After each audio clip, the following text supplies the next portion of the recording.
This is Ethan. We're working on a Carrier RV unit, RV air conditioning unit. My Class A motorhome came with two same ones.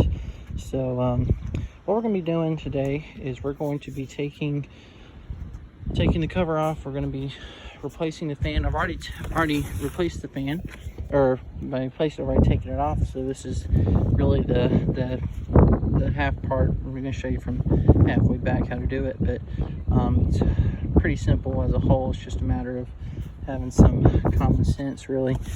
All right, so obviously the cover's just on for right now, just for the sake of showing, but we're going to take the cover off. You just basically lift it off.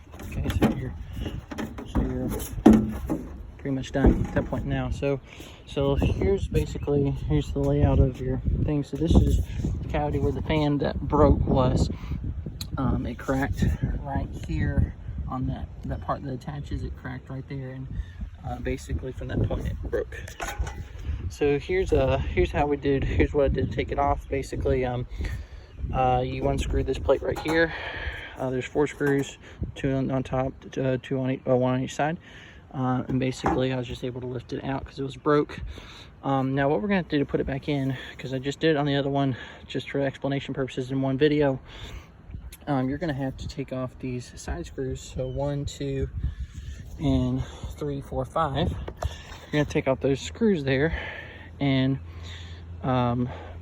basically you're gonna have to push back on this without bending anything up, so you can wedge the new fan down here.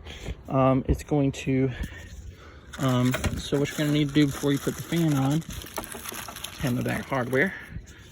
Hopefully you had your little nut here. This is the nut that came off the old one. You can put it on with the new fan. I'll tell you a little bit more about that in a second, but you're going to put this onto this shaft right here. You're going to slide it like so onto that shaft right there, and then then of course at that point you can put the fan onto it and then work it on. But basically all you got to do is just take some pliers and attach it to the sides of that thing, and it's going to open that up, and you're going to want to put it nice and flat. You're going to want to put it nice and flat and bump it up right up to the housing as close as you can once you get the fan on. But just make it nice and snug. But anyway, so in regards to the fan, so Carrier does not make RV units no more, or RV AC units no more. They got out of business a few years ago. So if you're going to find a replacement fan for this, so this fan specifically, squirrel cage ones you can find, there's a Dometic product that is very similar to the squirrel cage fan that is right up underneath here, but there's not an issue with it, so I'm not going to take it off.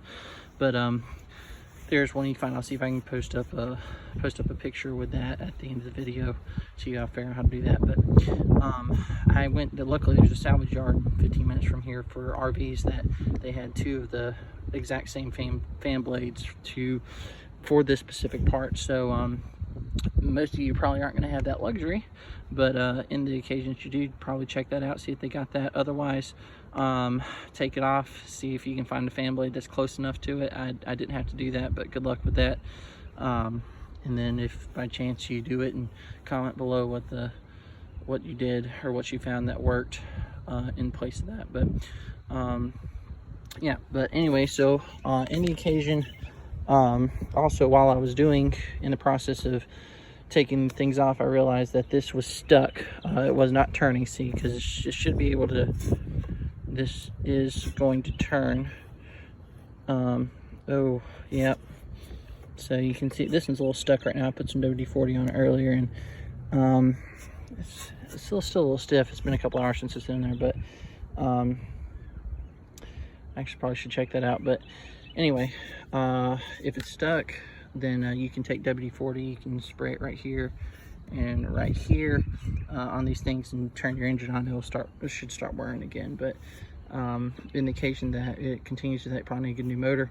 I did find a motor at that salvage yard. I just went ahead and picked it up for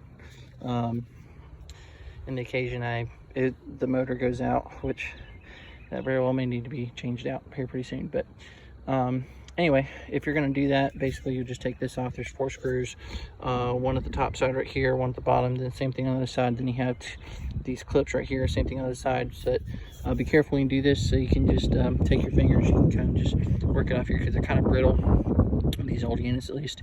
And then just with one hand, just kind of do that, and the other hand just kind of lift up kind of right here and just get it. So pop that out, then pop this one. It just lifts straight up off, and then you have access to all that.